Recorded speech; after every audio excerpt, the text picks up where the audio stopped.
नमस्कार। आपका अखबार के YouTube चैनल पर आपका स्वागत है। मैं हूं प्रदीप सिंह। बिहार के मुख्यमंत्री नीतीश कुमार अभिमन्यु की तरह चक्रव्यूह में फंस गए। आखिरी द्वार तोड़ना नहीं आता। घुस तो गए इस विश्वास से, आत्मविश्वास से कि बस सब कुछ फतह कर लेंगे, लेकिन ऐसा हो नहीं रहा है। पहले तो समझिए कि ये मामला है क्या। मामला शुरू हुआ जुलाई 2022 में, जब नीतीश कुमार ने बातचीत शुरू की लालू प्रसाद यादव से। सीधे नहीं, संदेशवाहकों के जरिए संदेशों का आदान प्रदान करना शुरू किया और उन्होंने तय कर लिया था कि एनडीए से बाहर जाना है। अब एनडीए से बाहर क्यों जाना है? उनको ये लग रहा था, देखिए, जो शक होता है उसकी दवा जो है हकीम लुकमान के पास भी नहीं थी, कहते हैं सबसे बड़े हकीम थे। तो नीतीश कुमार को के मन में ये गहरे शक बैठ गया था कि बीजेपी उनकी पार्टी तोड़ना चाहती है और उनके आसपास के कुछ लोग इसमें सहायक बने। उन्होंने इस आग को हवा दी कि नीतीश कुमार अगर एनडीए के साथ बने रहेंगे तो बीजेपी उनकी पार्टी तोड़ देगी। और क्यों तोड़ देगी? क्योंकि उसने 2020 के चुनाव में उनकी पार्टी का कद छोटा करने का प्रयास किया। कैसे किया? चिराग पासवान को मैदान में उतारकर। चिराग पासवान नीतीश कुमार से नाराज़ थे। नीतीश कुमार ने जिस तरह का व्यवहार आखिरी समय में रामविलास पासवान के साथ किया उसके कारण, और उन्होंने उन जगहों पर ही ज़्यादातर अपने उम्मीदवार खड़े किए जहां जेडीयू का उम्मीदवार था। तो जेडीयू का आंकलन है कि कम से कम 30 सीटें जो है पार्टी हार गई चिराग पासवान के कारण। इससे आप अंदाज़ा लगाइए चिराग पासवान की ताकत कितनी समझते हैं नीतीश कुमार, कि वो उनकी पार्टी को, 17 साल के मुख्यमंत्री की पार्टी को 30 सीटें हराने की क्षमता रखते हैं, भले ही वो एक ही सीट जीते।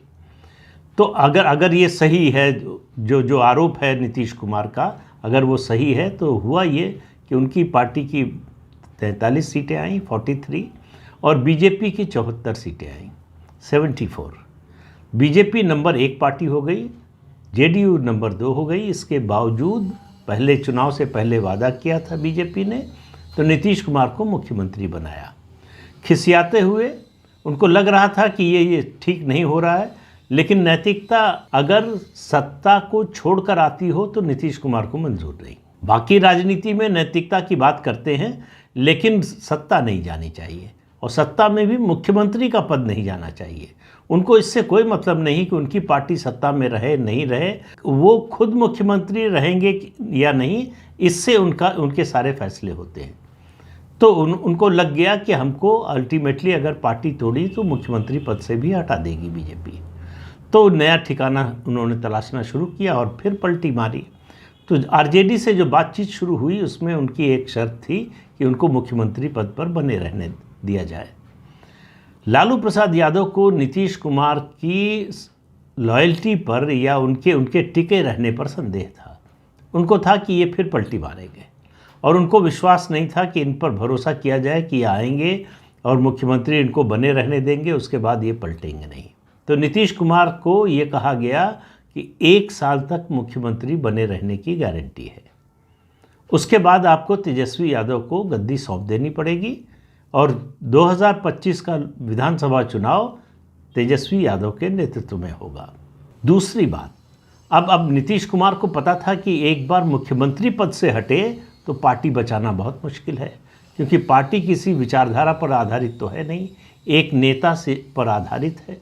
उस नेता की ताकत चली गई यानी पार्टी की ताकत चली गई। लोगों को पता था, यानी जेडीयू के लोगों को, विधायकों को और नेताओं को, कि भूतपूर्व मुख्यमंत्री होते ही नीतीश कुमार की चुनाव जिताने की जो भी क्षमता बची हुई है वो भी खत्म हो जाएगी, और नीतीश कुमार को पक्का यकीन था कि उनकी पार्टी टूट जाएगी। तो उनको लगा कि अब एक ही विकल्प है कि फिर से बड़े भाई के पास चले जाएं, यानी लालू प्रसाद यादव के पास। तो लालू प्रसाद यादव ने ये शर्त रखी, और साथ में वो टिके रहें, बने रहें, इसके लिए एक जो है प्रलोभन भी दिया। उन्होंने कहा कि देखो, गांधी परिवार पर मेरा बहुत प्रभाव है, और विपक्षी एकता की कोशिश हो, विपक्ष एक हो जाए तो नरेंद्र मोदी को हराया जा सकता है।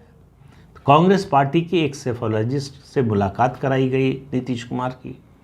उसमें उन्होंने बताया कि किस तरह से विपक्षी दलों के को मिला दे तो उनका वोट बीजेपी से बहुत ज़्यादा है, तो बीजेपी को हराना कोई बहुत मुश्किल बात नहीं है, बशर्ते पूरा विपक्ष एक हो।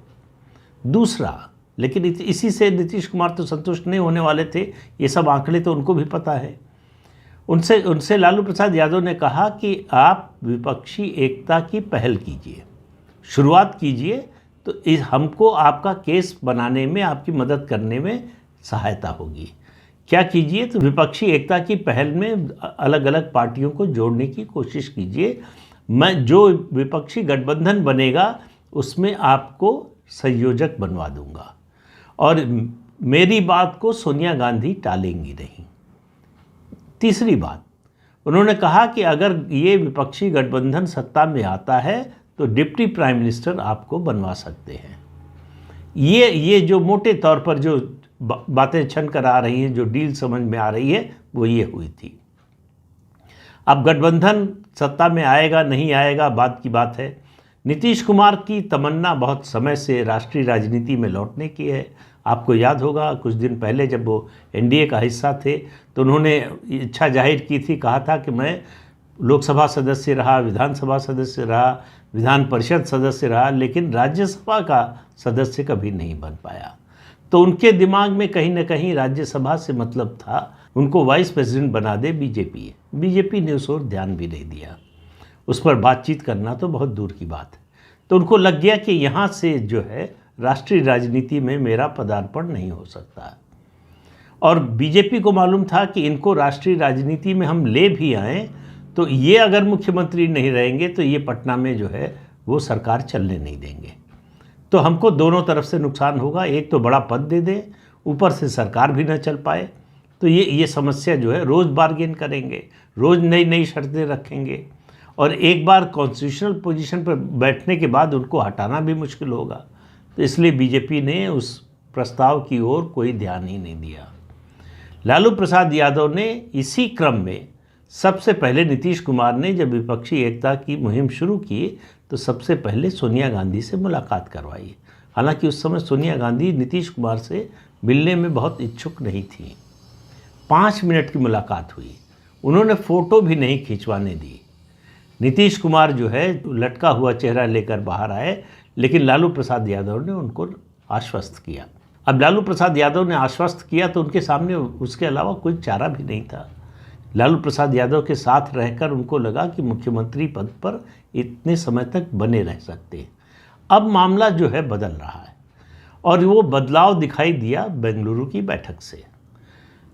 पटना की बैठक में नीतीश कुमार सर्वे सर्वा थे, आयोजक थे, प्रबंधक थे, इंतज़ाम अली थे, सब कुछ वहाँ थे। लेकिन बेंगलुरु की बैठक में अब उन्होंने अपने को उपेक्षित महसूस किया, इसीलिए प्रेस कॉन्फ्रेंस के लिए नहीं रुके। लौट आए बहाना करके कि बिहार में कोई कार्यक्रम है, उसमें उनको शामिल होना था, उसका बहाना करके आ गए। लेकिन असली कारण ये था कि उनको बेंगलुरु की बैठक में भाव नहीं मिला। भाव किसको मिला बेंगलुरु में? ममता बनर्जी और अरविंद केजरीवाल को।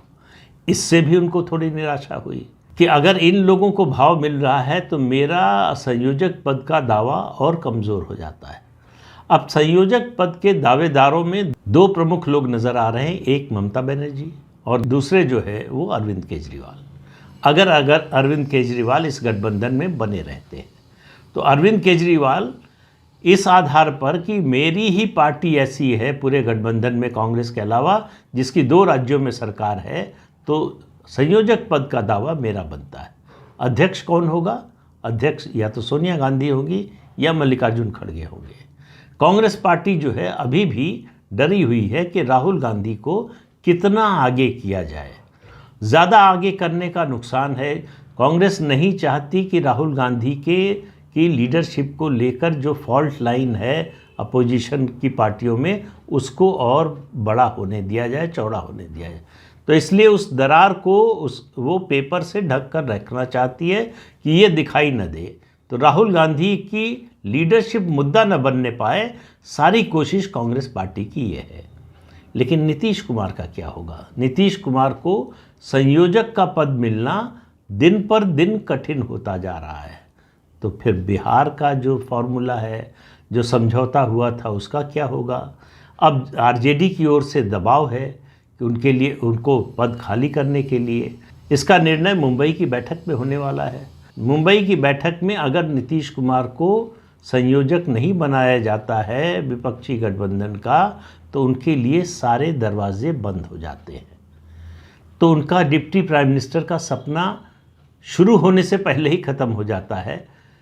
तो लालू प्रसाद यादव चाहे भी, और लालू प्रसाद यादव को अगर चुनना होगा संयोजक के लिए ममता बनर्जी और नीतीश कुमार में, तो ममता बनर्जी को चुनना शायद ज़्यादा पसंद करेंगे।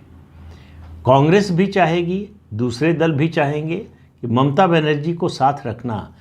क्यों कह रहा हूँ कि ममता बनर्जी इस समय, पहले उनके बीजेपी से संबंध रहे नहीं रहे, वो सरकार में शामिल रही बीजेपी की, उनका बीजेपी का साथ था, वो सब भूल जाइए। इस समय जो भी जितने राजनीतिक दल हैं, जितने खासतौर से क्षेत्रीय दल हैं, रीजनल पार्टीज़, उनमें बीजेपी विरोधी सबसे प्रमुख चेहरा अगर कोई है तो वो ममता बनर्जी का है। तो ममता बनर्जी को बनाने से मैसेज जाता है कि बीजेपी के खिलाफ लड़ाई के लिए हम बहुत गंभीर हैं। इस सारे अलायंस का मकसद यही है कि हम बीजेपी के खिलाफ लड़ते हुए दिखाई दें और गंभीरता से लड़ते हुए दिखाई दें। इसलिए जो है ममता बनर्जी का दावा सबसे मजबूत है। हालांकि वो कह रहे हैं कि मैं संयोजक नहीं बनना चाहती, लेकिन सब ऐसे ही कहते हैं। राहुल गांधी कह रहे हैं प्रधानमंत्री नहीं बनना चाहते, लेकिन अगर इस गठबंधन का बहुमत आता है, सबको जोड़कर बनता है, तो राहुल गांधी के अलावा कांग्रेस पार्टी किसी को आगे नहीं करने वाली है। तो इसलिए किसी को ये गलतफहमी नहीं होनी चाहिए कि ये जो बातें हो रही हैं इनका कोई मतलब है। ये केवल जो है पॉस्चरिंग है, पॉलिटिकल पॉस्चरिंग है। ये दिखाने के लिए कि हम सत्ता के लोभी नहीं हैं, हम पद के दावेदार नहीं हैं, लेकिन पद चाहिए। तो तय कौन करेगा? तय करेगी कांग्रेस पार्टी, तय करेंगी ममता बनर्जी, तय करेंगे अरविंद केजरीवाल, तय करेंगे एमके स्टालिन। ये लोग होंगे, और लालू प्रसाद यादव तो हैं ही, ये लोग होंगे जो तय करेंगे कि संयोजक कौन होगा। कुछ समय पहले तक एक नाम और जुड़ता शरद पवार का। अब शरद पवार की बात का कितना वजन रहेगा इस गठबंधन में, ये कहना मुश्किल है। तो नीतीश कुमार के लिए अब पीछे लौटने का, यानी एनडीए में आने का रास्ता पूरी तरह से बंद हो चुका है। भारतीय जनता पार्टी ने दरवाज़ा बंद करके ताला लगा दिया है, और ताला जो है गंगा नदी में प्रवाहित कर दिया है। तो उनके लौटने की एनडीए में कोई संभावना नहीं है। हालांकि उनके आसपास के लोग चलाते रहते हैं एनडीए में लौट सकते हैं, एनडीए में लौटने वाले हैं। वो सब केवल जो है खबर में बने रहने और पॉलिटिकली रेलेवेंट बने रहने के लिए है। नीतीश कुमार की राजनीति उसी दिन तक है जिस दिन तक वो मुख्यमंत्री के पद पर सुशोभित है। उनको मालूम है कि जिस दिन वो मुख्यमंत्री पद से हटेंगे, उनकी पार्टी में भगदड़ मच जाएगी, टूट हो जाएगी। कुछ लोग आरजेडी में जाएंगे, कुछ कांग्रेस में भी जा सकते हैं, और सबसे बड़ा हिस्सा भारतीय जनता पार्टी के साथ आएगा।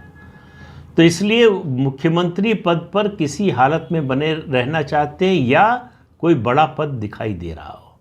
अगर वो राष्ट्रीय संयोजक बन जाते हैं विपक्षी गठबंधन के, तो उनके लिए एक उम्मीद बची रहेगी, उनकी पार्टी में कुछ लोगों के लिए भी उम्मीद बची रहेगी।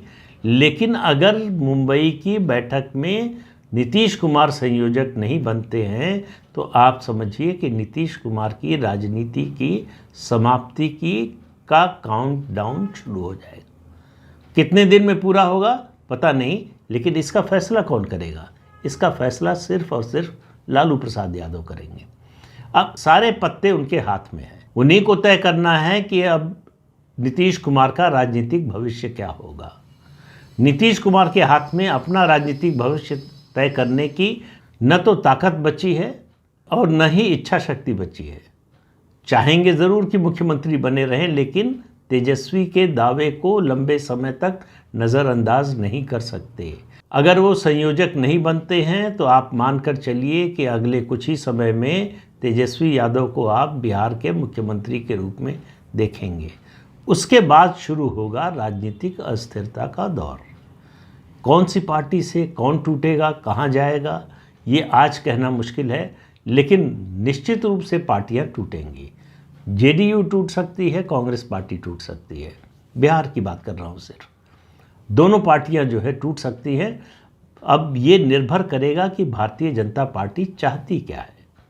क्या वो इस विधानसभा में अपनी सरकार बनाने की कोशिश करना चाहती है? अगर करना चाहती है तो ये तोड़फोड़ होगी। अगर भारतीय जनता पार्टी को लगता है कि इस विधानसभा में कुछ करने का नुकसान होगा, कोई फ़ायदा नहीं होगा, तो वो 2025 का इंतज़ार करेगी। लेकिन 2024 से पहले ये ज़रूर चाहेगी कि जो महागठबंधन है उसमें मतभेद हो, मनमुटाव हो और जो दरारें हैं वो थोड़ी और बड़ी हो जाएं। इसमें कितनी सफलता मिलेगी बीजेपी को पता नहीं, लेकिन ये निर्भर करता है, फिर कह रहा हूँ, अल्टीमेटली जिस बात से अंतिम फैसला होगा वो मुंबई की बैठक में होगा। इसलिए मुंबई की बैठक बहुत ही महत्वपूर्ण है। इस गठबंधन के भविष्य को लेकर, इस गठबंधन के भविष्य के स्वरूप को लेकर और इस गठबंधन में किसकी क्या भूमिका होगी इसको लेकर, इन तीनों बातों के बारे में मुंबई के बैठक के बाद ही अंदाज़ा लगेगा। तो इस अंक में इतना ही। अगले अंक में फिर मिलेंगे किसी नए मुद्दे के साथ। तब तक के लिए अनुमति दीजिए। आपसे अनुरोध है कि चैनल देखिए, शेयर कीजिए, लाइक कीजिए और सब्सक्राइब ज़रूर कीजिए। नमस्कार।